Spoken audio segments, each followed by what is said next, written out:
Let's have a conversation. What's up, everybody? Let's have a conversation about the latest episode of The Challenge Battle for a New Champion, which was episode 9.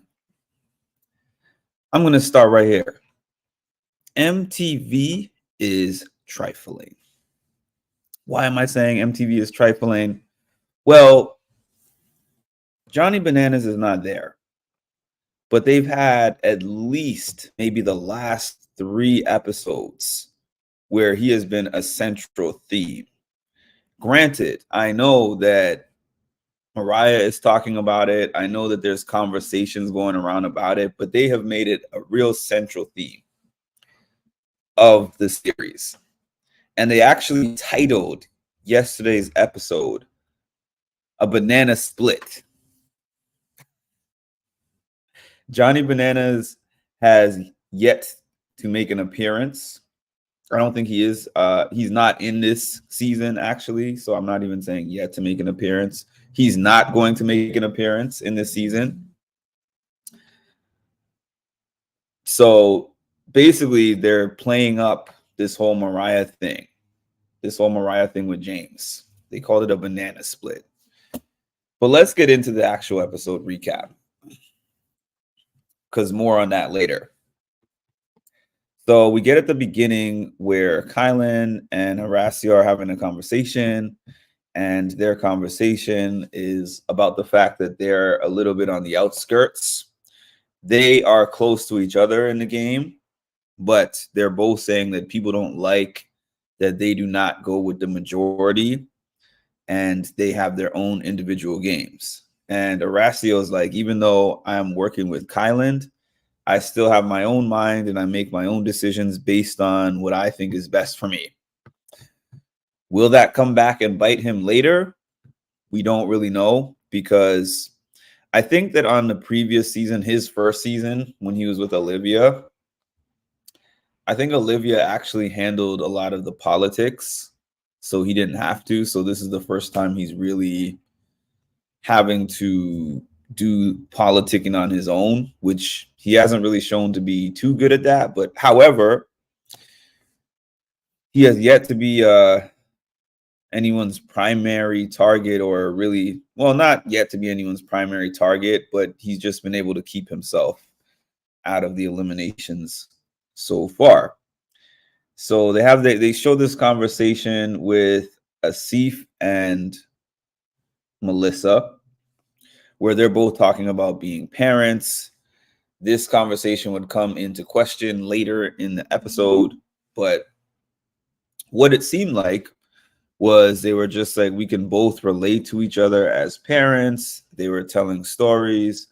Melissa was kind of comforting Asif, being like, okay, your kids are young, so they're not even going to really remember you being gone like that. My kids are a little bit older, and they were just exchanging stories and saying, I'm glad each other is there. They can kind of look out for each other.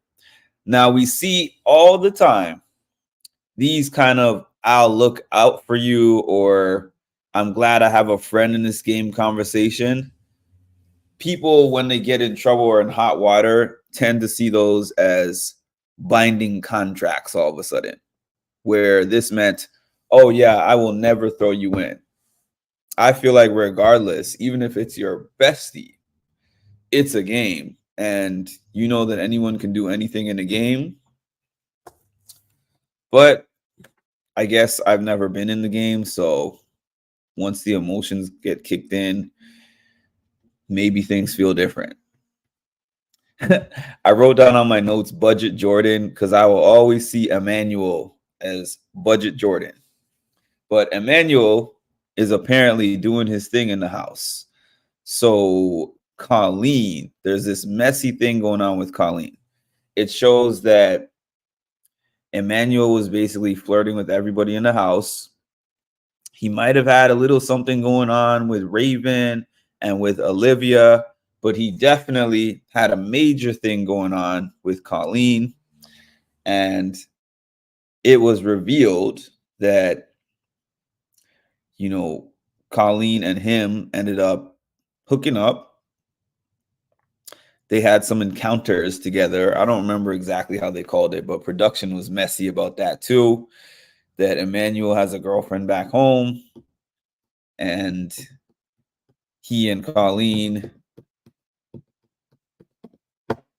had some encounters together, but I'll get back to that later.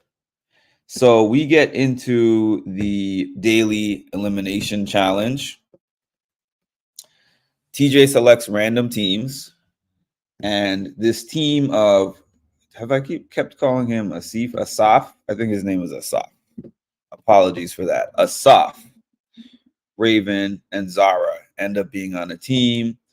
They end up being on the team that eventually ends up winning. They do this thing that goes in rounds, and each round they get to choose people who come with them or stay behind, and they won.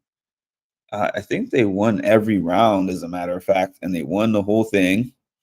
So everybody is thinking that they're going to select a guy to go into the elimination because last week was a girls' week and they've been going alternating order. But this is chaos. So expect the unexpected. And he says, you all are going to select a female to go into the elimination. Obviously, we know who Raven is going to want. Raven wants Melissa, but Zara is like, I don't want to do Melissa because Melissa, I'm kind of aligned with Melissa. But then Raven was basically made a strong pitch, like, I'm not keeping in this girl that threw a drink in my face, and I can't trust her, and I don't like her. So if you go against me in that, you are now going to have a big problem on your hands. And Zara apparently didn't want that problem. And Asaf was kind of like, it's a girls' day. It's a girls' elimination. So I am not getting involved in this. You two figure it out. And then I'm just going to roll with whatever you two decide. So eventually, Melissa was the person who was picked. Melissa gets very angry. Last time it was at Raven, and this time it's at Asaf. Every time Melissa is put in, she gets upset. Oh, but before we even get to that, when Melissa was selected, Kylan jumped into this conversation after TJ was like, okay, Melissa, you're going in. He was like, oh, I don't have the exact quote, but he was basically saying, you're the mother of your children is not going to be proud that you swore that you would not put another mother in, something to that effect. And for those of you who watch Big Brother, it kind of reminded me of the Xavier Kylan thing. It really did, because he threw in kind of like a personal jab there that was not necessarily necessary. I guess he's standing up for his new showmance, but when Kylan says things, he's not the type to say things just because he's mad in the game. He says things because he really feels a strong way about things and the way that things are going. So I think they hit harder. I will say, with the way how Asaf got really mad, and also I think there was a language barrier there too. I think that he heard something and it wasn't exactly what was said, because he was like, don't you ever talk about my mother again. You're this, you're that. He's cursing at him and saying he beat him up and all this. And Kylan was like, no, I wasn't talking about your mother. I was talking about you. And I was saying, the mother of your children would feel a way about you promising that you wouldn't put another mother into an elimination. And then you went back on your word, basically. But I thought that was kind of much ado about nothing. That was Kylan being Kylan. Those are the kind of things that rub people the wrong way, though, about Kylan. Some people like him, some people don't. But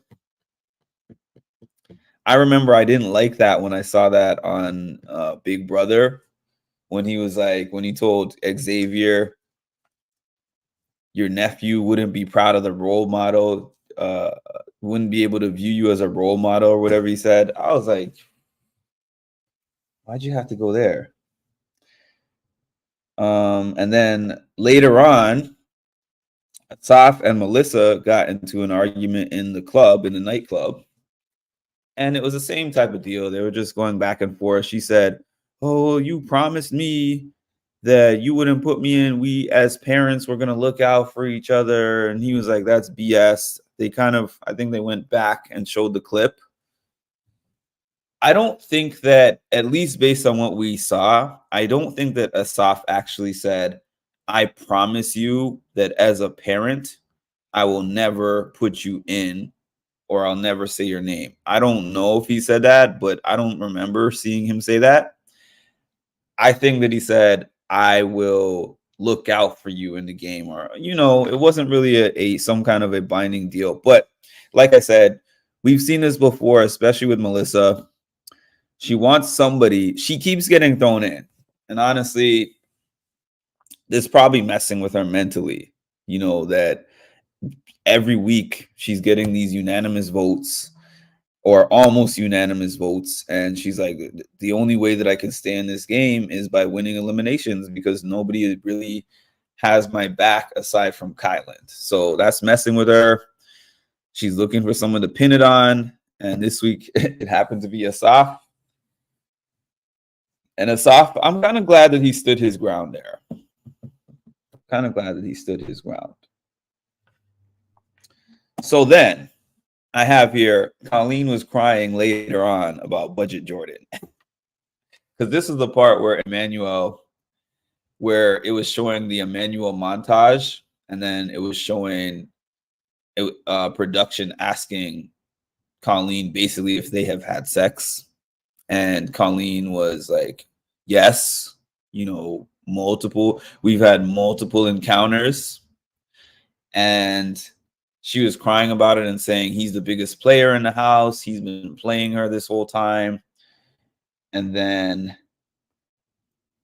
Colleen eventually has a conversation with Emmanuel. Good morning, Debbie. Colleen eventually has a conversation with Emmanuel. And she's like, you've been playing me. You've been getting with these other girls, or you've been flirting with these other girls. And he said, who I've been flirting with? And she said, Olivia Raven. And he said, oh, no, that's nothing. Like, it's nothing like you and me.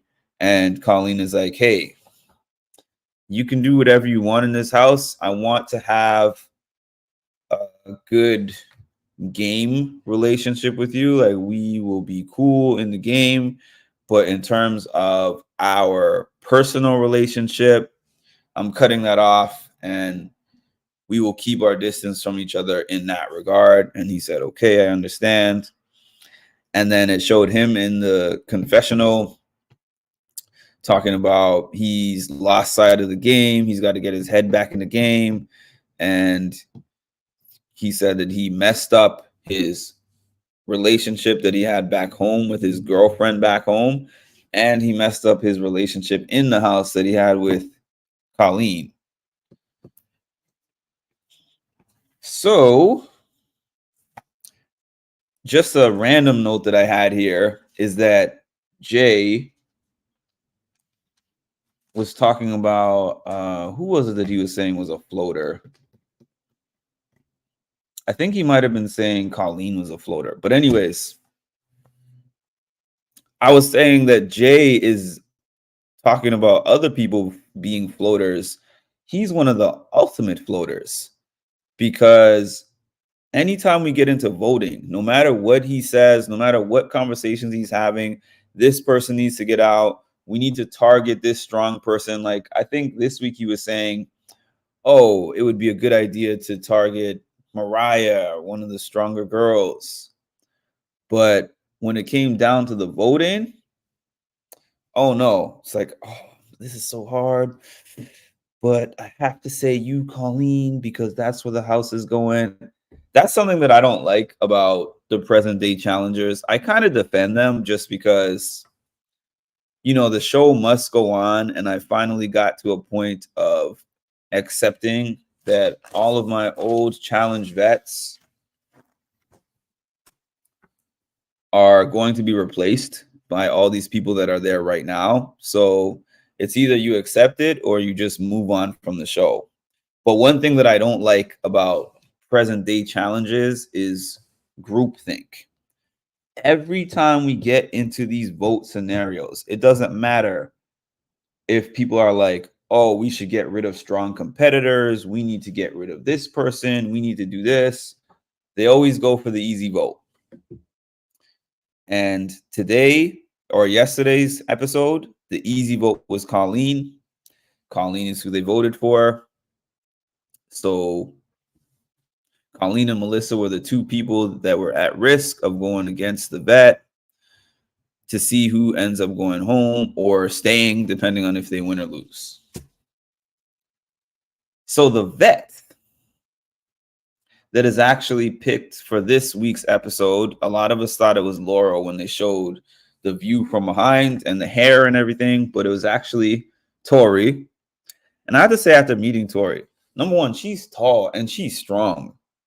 Like I could see her being very intimidating in any kind of an elimination, and she's excellent in eliminations. Everyone cheered when she came back, just like the cheer that Casey got the previous week. So she's picking whether she's going to get Melissa, Colleen, or Chaos, where she can pick anybody. And guess what? Before she goes, she makes a comment that Johnny Bananas is heartbroken. And I'm like, that's messy. That's petty and that's messy. I mean, I know that she said in her confessional, Johnny Bananas is her friend and she's not just going to stand by. But this is like the second person who's made comments about her relationship with James. But this one brought outside information that could affect somebody within the games, which is, I don't know. It's kind of messed up to me in a way. I know that people will probably say, well, she was cheating on Bananas, or I don't know. I don't know how people are thinking about it, but because I'm not really too tapped into social media sources, as y'all know. But yeah, I just thought, like, what a random thing to do, to come in there to get information from the house of what's going on in the house and speak to Johnny Bananas about it, and then come back and tell somebody who's currently in the game, this is what's happening. I think that production kind of participated in orchestrating this, though, because they, like I said, they called the episode Banana Split. And Bananas is not even part of this season actively. He's not like on the roster for the season. But they're making him a storyline as much as they can. He probably hates that, I'm sure. Actually, I think he does. I think I heard something of his, some podcast clip or something, and some Twitter wars that I've been seeing back and forth. So anyways, Tori ends up picking Melissa. And I was like, oh, this might be a pretty good matchup if it was maybe like a wrestling type of thing, hall brawl. Well, we knew it wasn't going to be that, but something physical, head to head, Melissa might have stood some kind of a chance, even though I still might pick Tori.